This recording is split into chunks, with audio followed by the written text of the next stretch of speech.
Hello students, I am your library teacher miss Gurmeet. आज मैं आपको कहानी सुनाने जा रही हूँ जिसका नाम है नटखट परी।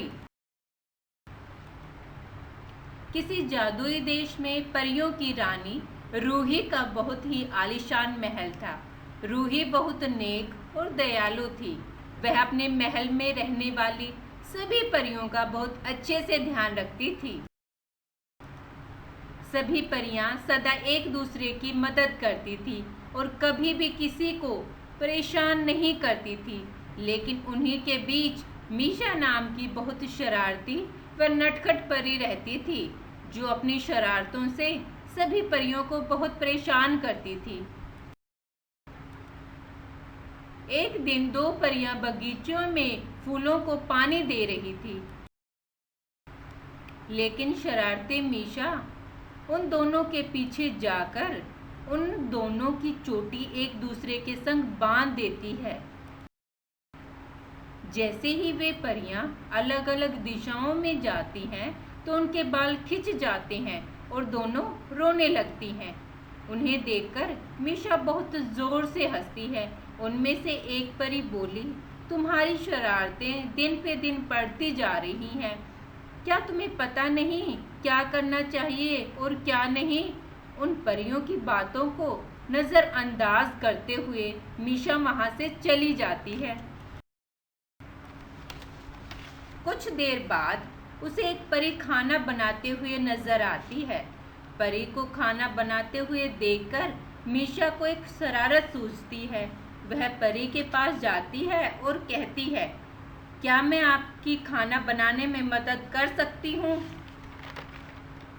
परी सोचती है, अरे वाह, आज तो मीशा सामने से मदद करने की बात कर रही है। परी मीशा को सारे खाने में नमक मिलाने को बोलती है और खुद पानी पीने बाहर चली जाती है। इतने में वहां रखे खाने में मीशा बहुत सारा नमक मिलाकर वहां से चली जाती है। परी सोचती है, अब मीशा को काम करने की समझ होने लगी है। शाम को सभी परियां खाना खाने बैठती हैं। तब खाने में नमक ज्यादा होने के कारण रानी परी रूही उस परी पर बहुत गुस्सा होती है और कहती है, ये सब क्या है? खाने में इतना सारा नमक क्यों है? तब वह परी कहती है, रानी परी, खाने में नमक मिलाने का काम मैंने मीशा परी को दिया था। परी की ये बात सुनकर सभी परियां गुस्से में मीशा की शिकायत रानी परी रूही से करने लगती हैं। रूही को सबकी शिकायतें सुनकर बहुत गुस्सा आता है और वह मीशा को सबक सिखाने की योजना बनाती है। रूही परी एक डिब्बा बगीचे में रख देती है।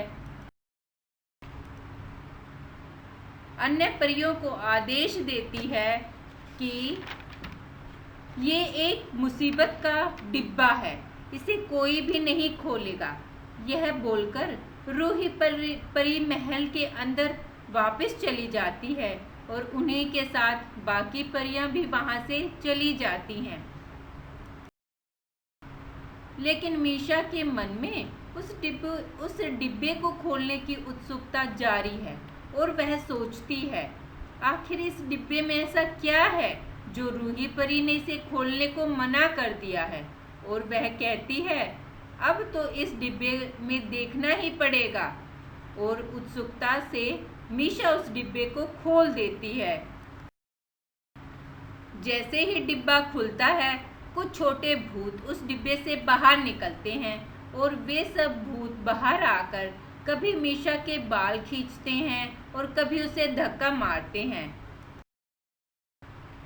मीशा के लाख मना करने पर भी वे नहीं रुकते और मीशा को बहुत परेशान करते हैं। तभी वहां रूही परी व अन्य परियां आ जाती हैं और मीशा कहती है, रानी परी, कृपया मुझे इन शैतान भूतों से बचाइए। रानी परी कहती है, मीशा, शायद अब तुम्हें समझ में आ गया होगा कि तुम बाकी परियों के साथ ऐसा व्यवहार करती हो तो उन्हें कैसा लगता होगा। मीशा अपनी गलती स्वीकार करते हुए कहती है, रानी परी, अब मैं अपने द्वारा किए गए दुर्व्यवहार से बहुत शर्मिंदा हूँ, आप मुझे माफ कर दें। और मीशा सभी से माफी मांग लेती है। तो बच्चों, हमें इस कहानी से शिक्षा मिलती है, हमें कभी भी अपने आनंद के लिए दूसरों को परेशान नहीं करना चाहिए। उम्मीद करती हूँ आपको ये कहानी पसंद आई होगी। धन्यवाद।